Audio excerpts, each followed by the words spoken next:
السلام عليكم. النهاردة هنعمل مع بعض ألذ صينية فراخ بالبطاطس بأسرار أول مرة تعرفيها. تسوية مظبوطة للخضار، وكمان الفراخ كمان مستوية دايبة، وده كمان الصدر بتاعنا. عملت كمان معاها رز بالشعرية. تعالوا مع بعض ندخل على الوصفة بتاعتنا، بس ما ننساش لايك للفيديو واشتراك في القناة ومشاركة لكل حبايبنا. نسمي الله وندخل على وصفتنا النهاردة. أنا في الأول هبدأ كده بالمكونات بتاعتي. أنا معايا فرخة كاملة، ممكن حضرتك تستخدمي صدور أو راك أو حتى أجنحة زي ما تحبي. معايا كمان هنا 4 حبات من البصل، آسفة البطاطس قطعتها كده لشرايح بالشكل ده، وطبعًا الشريحة الكبيرة قسمتها كده على 2. معايا عصير 4 حبات من الطماطم طحنتهم كده في الخلاط، وطبعًا 4 حبات كبيرة من الطماطم طحنتهم كده في الخلاط مع نُص كوباية من المَيّة وصفيتهم وبقوا معايا كده بالشكل ده. معايا كده حبة كبيرة من الجزر، ومعايا كمان حبة كبيرة من البصل، ومعايا في الوقت ده كده فلفل ألوان و3 فصوص من التوم حجم وسط قطعتهم كده معايا على البلانشة. ومعايا البهارات بتاعتي، معايا نُص معلقة صغيرة من الكزبرة الناشفة، نُص معلقة صغيرة من الفلفل الأسود، معلقة صغيرة مليانة من بهارات الفراخ، وكمان ملح أبيض، وكمان في الوقت ده كده معايا معلقة صغيرة مليانة من البابريكا.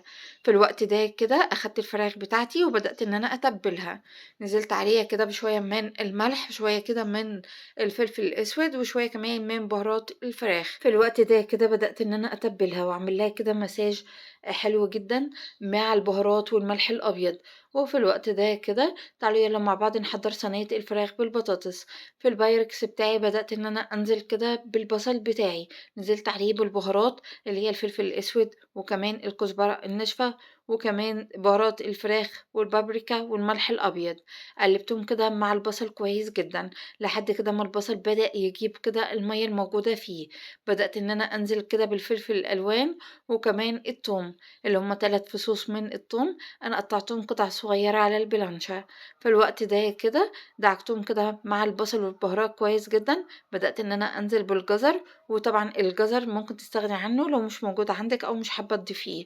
في الوقت ده كده بدأت إن أنا أنزل بالبطاطس، وبدأت كده إن أنا أقلّب كده البطاطس أو أدّيها كده دعكة حلوة مع باقي المكونات، علشان كل كده المكونات تاخد من طعم بعضها. وفي الوقت ده كده أنا باتبّل الخضار كمان، يعني تبّلنا الفراخ وبنتبّل الخضار كمان، علشان تدّينا طعم جميل جدًا ومميز. في الوقت ده كده وبعد ما تبّلت كده الخضار كلّه مع بعضه، تعالوا يالّا مع بعض كده نبدأ إن إحنا نحط قطع الفراخ فوق الصينية بالشكل ده. الفراخ بتاعتي أنا قطّعتها النهارده ل4/4، ممكن تقطّعيها على 8 زي ما تحبّي. في الوقت ده كده هاحط كده صلصة الطماطم، آسفة، عصير الطماطم بدأت إن أنا أنزل بيه. وفي الوقت ده كده معايا آخر إضافة وهي معلقة من السمنة البلدي، معلقة كبيرة مش مليانة، بدأت إن أنا أوزّعها بالشكل ده. ممكن كمان نستبدلها بمكعب من الزبدة أو حتى شوية من الزيت. فالوقت ده كده غلّفت الصينية بتاعتي بورق زبدة وبعدين ورق فويل، غلّفتها كويس جدًا، دخّلتها فرن سابق التسخين على درجة حرارة 200 رف أوسط.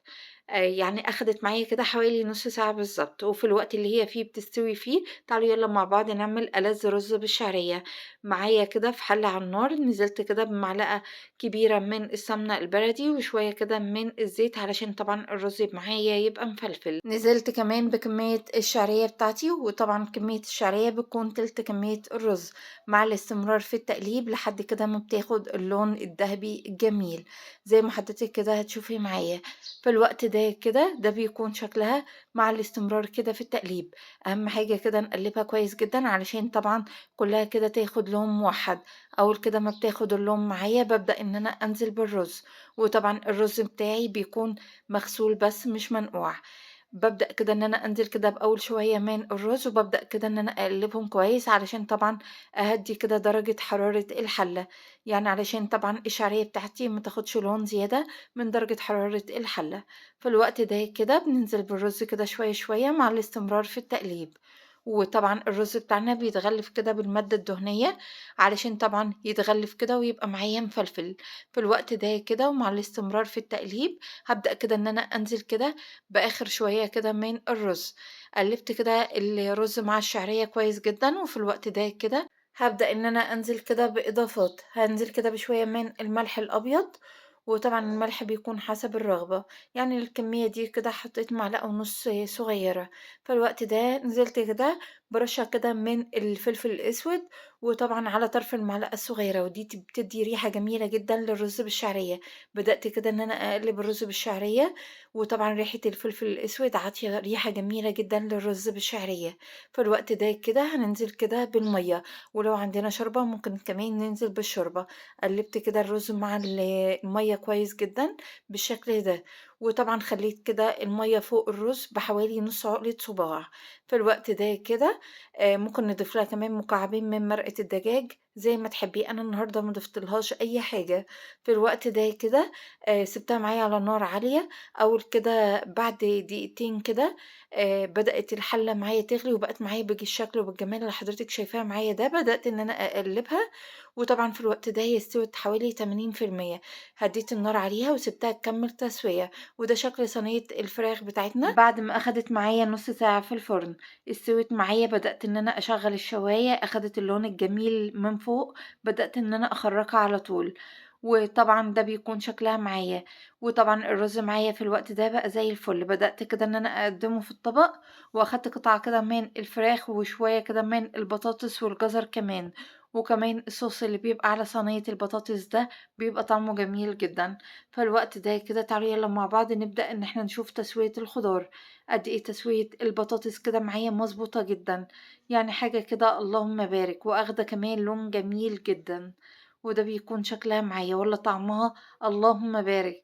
حاجة كده هتنسي بيها أي صينية فراخ بالبطاطس عملتيها قبل كده، وده كمان بيكون تسوية الجزر، قد إيه أخد كده تسوية مضبوطة ومستوي كده وزي الفل، وده طبعًا بيكون تسوية الفراخ معايا، قد إيه دايبة، جميلة، حاجة كده اللهم بارك. وفي الوقت ده كده تعالوا يالّا مع بعض نشوف تسوية الرز بالشعرية بتاعنا، وطبعًا ريحته جميلة جدًا، وده طبعًا من رشة الفلفل الأسود اللي إحنا حطيناها له.